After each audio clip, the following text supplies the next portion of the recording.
Maorag na hapon mga ka-ornamental.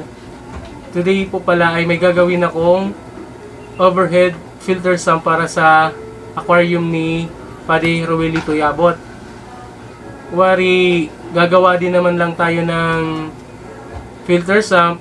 So ayun mga ka-ornamental, ipapakita ko sa inyo or i-share ko sa inyo mga ka-ornamental kung paano yung para sa akin pinaka madali na proseso ng pagbubutas ng salamin. Ito nga pala mga ornamental yung mga kailangan natin gamit. Unang-una po yung electric drill. Ito po. Hiniram ko lang to sa pinsang ko kasi yun, nasira yung akin.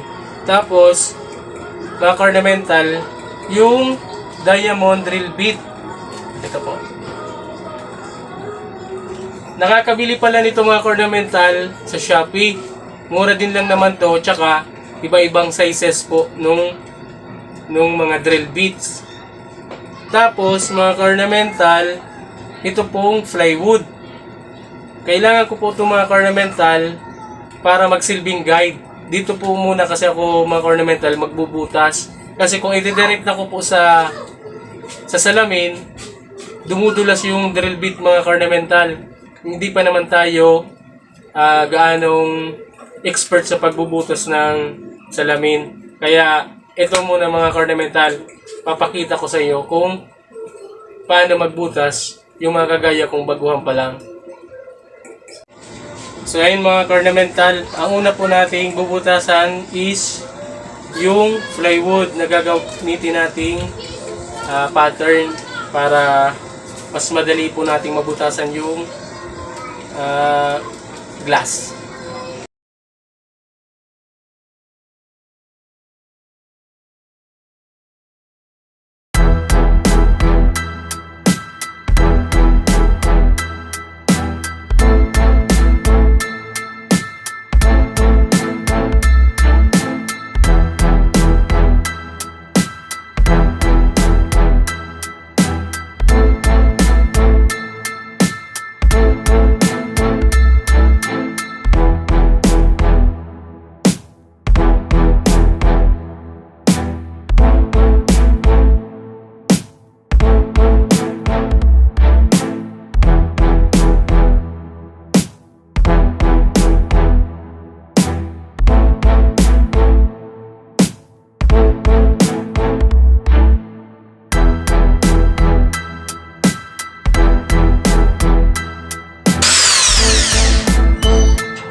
Ayun mga ornamental, butas na po yung plywood.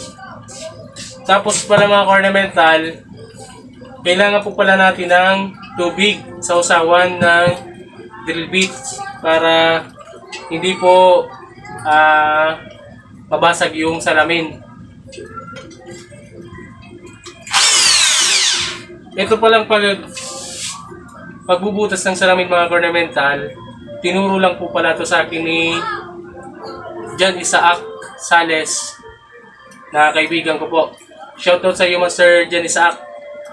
Tapos, yun mga ornamental, tirahin na natin. Baka tirahin pa ng iba.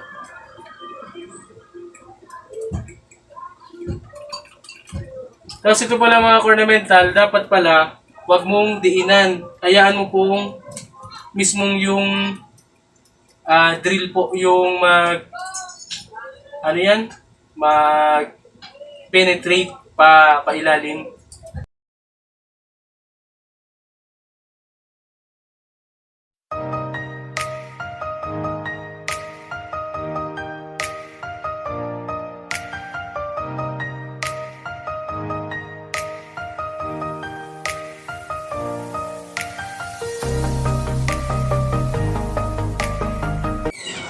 Ito mga ornamental,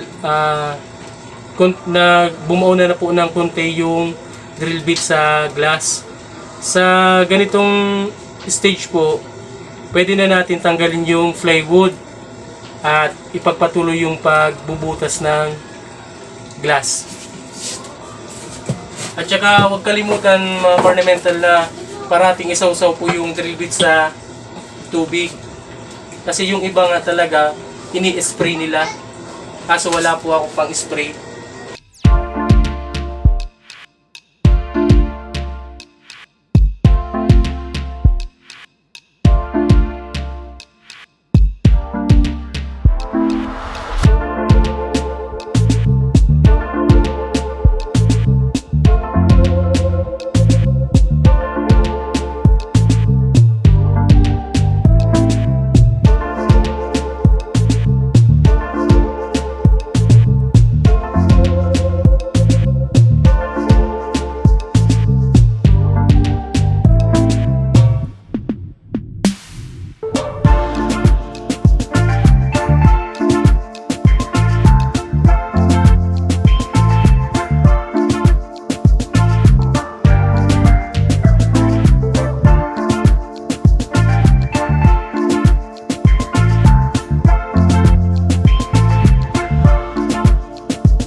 So ayun mga ornamental, tapos na po nating mabutasan yung salamin, yung glass.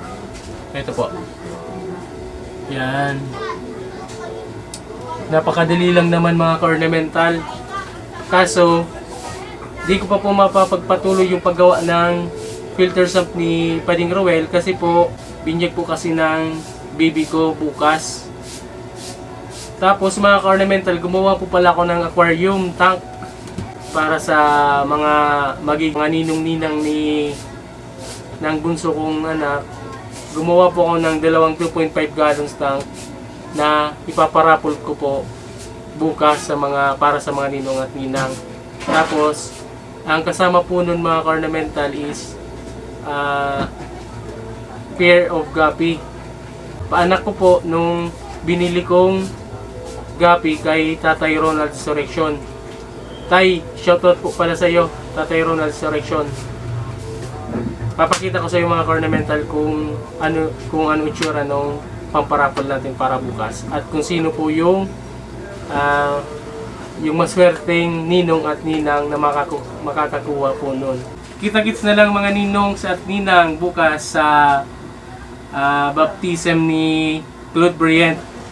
At ito po pala mga ornamental yung mapapanalunan nung maswerteng ninong at ninang. 2.5 gallons na kinustomize ko po. Nilagyan ko po ng lava rocks. Tapos, nilalagay ko po yung PVC pipe para sa input po nung air pump. Para diretso na po may filtration yung tank. Tapos ito pala mga ornamental yung ilalagay kong guppy na albino purpulace po na paanak ko po na galing kay Tatay Ronald Resurrection yung parents. So ayun, mga ka-ornamental, hanggang dito na lang po. Shoutout na lang po sa Gap Bicol, lalong-lalo na po kay Master Abs Manzano, Master Arwin Bonete, Master Arn Gonzales, Master Albert Romero, kay Padi Stephen de la Rama Bukay, at sa buong team ng Gap Bicol. Shout out. Happy anniversary po mga kabrad ko sa Triskelion. Proud member. Happy 53rd anniversary. So ayun mga ornamental, hanggang dito na lang po. Hanggang sa muli. Maraming salamat.